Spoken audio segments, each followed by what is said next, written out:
Had this been an in-person presentation, many of you would have probably reacted differently to me taking that picture.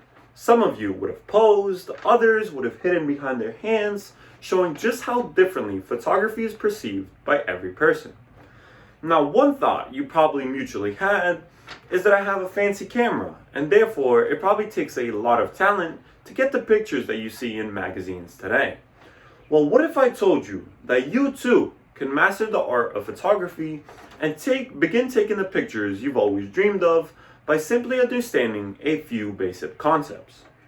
Today, I'll be talking about how to correctly combine ISO, shutter speed, and aperture to get the shot of your dreams. First, I will discuss ISO. So what is ISO? According to Joe McNally, the ISO refers to the camera's sensitivity to light. A good way to visualize this is how bright or how dark a picture will end up being. The higher the ISO, the more sensitive the camera will be and therefore producing a brighter picture. While on the other hand, the lower the ISO, the less sensitive the camera will be and you'll be left with a darker picture. What ISO you use greatly depends on the light conditions at the place of your photo shoot, so make sure to consider that when you're shooting. For my next point, I will discuss shutter speed. We've all taken a picture that we all thought looked great, only to later find out that it looks blurry. Well, shutter speed deals with how long the sensor of the camera stays open.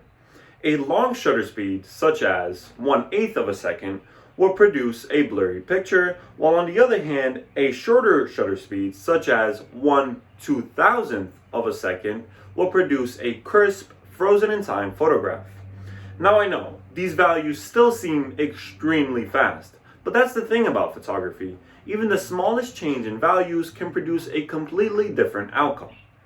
Shutter speed will vary greatly based on what you're shooting, and such as sports pictures requiring a faster shutter speed, and on the other hand, more creative, motion blur shots will require a slower shutter speed.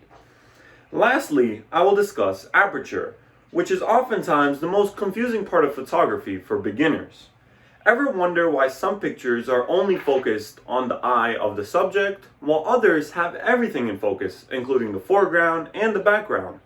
Well, this is due to aperture, and it deals with how wide or how little the sensor of the camera is open to receive light.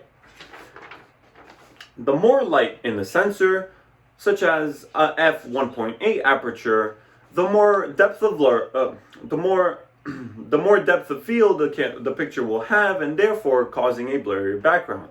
On the other hand, the less light in the sensor, such as an f11 aperture, will produce less depth of field and therefore leaving you with a more in-focus background. All three variables play a big role in how a picture turns out, and once you understand their roles, you'll be taking award-winning pictures in no time. Hopefully now you're able to view photography as a practice skill instead of just pure talent. And next time you look at a photo, just know that there's a lot more than what meets the eye. Thank you.